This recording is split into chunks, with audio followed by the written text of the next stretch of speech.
네, 안녕하세요. 세라국어 민지쌤이에요. 자, 이번 시간엔 동동 고려가요를 배워봅시다. 자, 동동이라고 하는 고려가요는요, 현존하는 최고의 원령체입니다. 원령체가 뭘까요? 매달 어떤 내용이 이어지는 거예요. 자, 서사가 추가되고요. 그 다음에 1월부터 12월까지 다 나와요. 근데 이 서사가요, 1월부터 12월까지 노래가 임과 헤어진 상황에서 임을 그리워하는 노래거든요. 근데 이 서사가 좀 다른 연들과는 다른 성격을 가지고 있어요. 그 이유는 바로 이 동동 고려가요의 전승 과정을 통해서 설명이 가능합니다. 고려시대 때는 이걸 이제 민중들이 입에서 입으로 이렇게 외워서 불렀던 노래예요. 구비전승되었다고 하죠. 그러다가 조선시대가 된 거죠.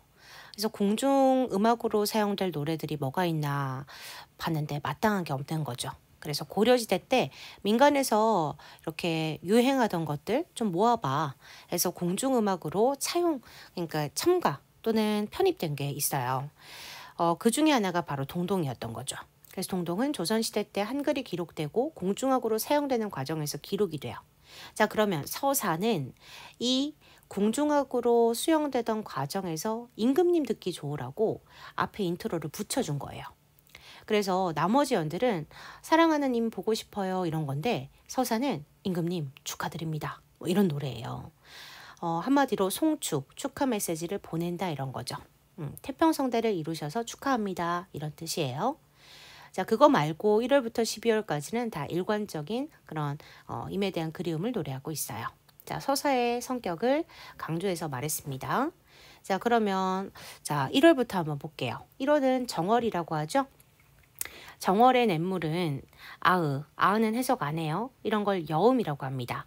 그냥 뭐 노래하다가 빠밤 이런 식으로 그냥 음이 남아서 아무 뜻도 없는 그런 말을 붙이는 거예요. 그래서 잉여할 때 여자 여음에 불과하지 이거를 뭐 감탄사다 뭐 영탄법이다 이렇게 생각하지 않습니다. 그냥 무시하면 돼요. 얼었다 녹았다 하는데 좀 따뜻해졌으니까 녹았다라는 표현에서 좀 특징적이네요. 깡깡 얼었던 얼음이 녹기도 하네요. 그런데 나의 마음은 늘 얼어 있는 거죠. 왜? 이미 오지 않으니까. 그래서 이 냇물이 참 부럽겠죠. 나의 입장에서는. 그래서 냇물과 내가 뭐 되는 거예요? 대조되는 거예요. 자, 그 다음에 아우 동동다리 이거 매 연마다 똑같이 나오죠. 이거는 고려가요의 특징이죠. 고려가요의 특징 세 가지 말해보세요. 삼음보고요. 연이 나눠져 있고요. 후렴구가 있어요. 자, 동동은 아무런 뜻이 없습니다. 단순한 이것의 소리인데요. 둥둥 무슨 소리 같아요? 북소리입니다. 그래서 북소리를 따온 거예요. 동동을 연주할 때 북소리가 되게 컸나 봐요. 자, 동동은 의성어다. 의성어는 음성상징어라고도 하죠. 그리고 음성상징어는 100%다 우리말이에요. 그래서 이 노래가 우리말의 묘미를 잘 살렸다라는 선지가 나오면 그거 맞는 말입니다.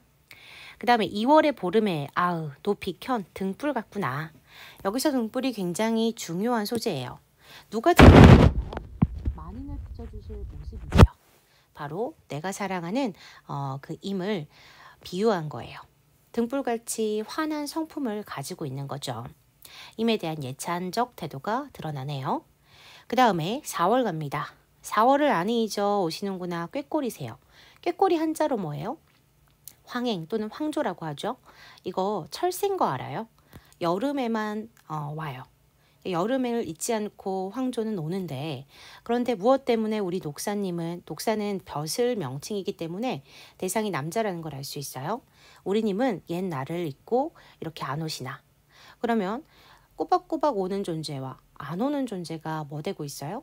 대조되고 있네요. 그러면 대조가 2번이나 나왔어요. 그쵸? 그 다음 8월 보름의 가윈날이지만 자 8월 15일 한가위 추석 가배라고도 하죠. 임을 모시고 지내야만 오늘날의 가윈날이로다. 이게 무슨 뜻이냐면 임이 없으니까 그 즐거운 추석도 추석 같지가 않은 거예요.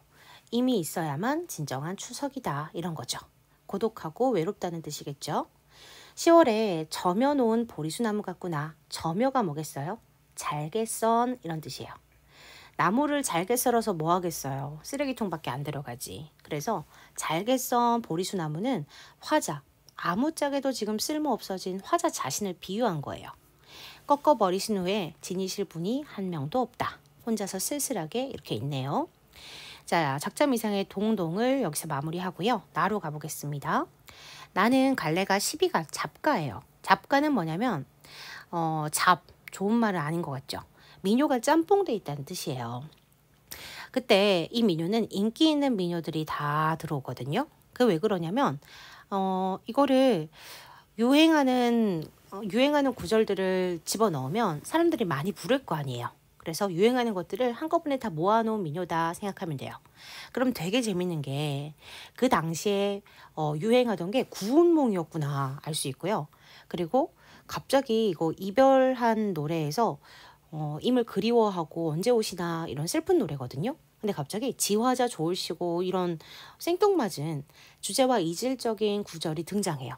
이 작가의 성격 때문에 그래요. 그 당시에 그게 굉장히 유행하던 그런 구절이었던 거죠. 자, 1조 난군.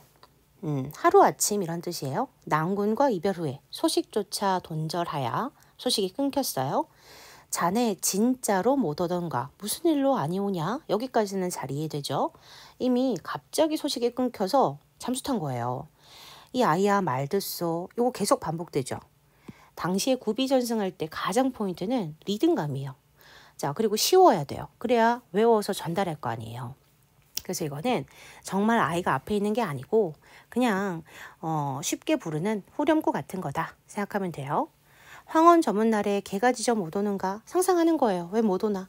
물이 깊어 못 오든가 이런 거 어렵죠. 해석이 있으니까 밑에 참고하고요. 산이 높아 못 오던가 한 곳에 들어가니 갑자기 구운몽이 나와요. 이게 민요가 짬뽕 돼서 그래요. 석교상에서 팔선녀 데리고 희롱한다. 지화자 좋으시고 이거예요. 이거 주제와 이질적인 거. 그 다음에 여기 특징적인 게 나옵니다. 병풍에 그린 황개 수탉이 두 날개를 두덩치고 자른 목을 길게 빼어 긴 목을 내오리어 사경일점에 날새라고 꼭 끼워 울면 그때 오려는가? 불가능한 상황을 설정한 거죠. 그림이 어떻게 울어요. 그 정도로 안 온다 이런 거죠. 과장법. 자네 어이 그리게 안 오나. 너는 죽어 황하수 되고 물이 되고 나는 죽어 배가 되어 변신 모티프. 밤이나 낮이나 밤이나 바람 불고 물결 치는 대로 투동실 떠서 놀자. 지금 현생에서 못 만나면 죽어서라도 만나자 이런 거죠. 자, 달한테 묻네요. 저 달아 보느냐. 임계신데 밝은 빛을 빌려서 나도 보고 싶구나.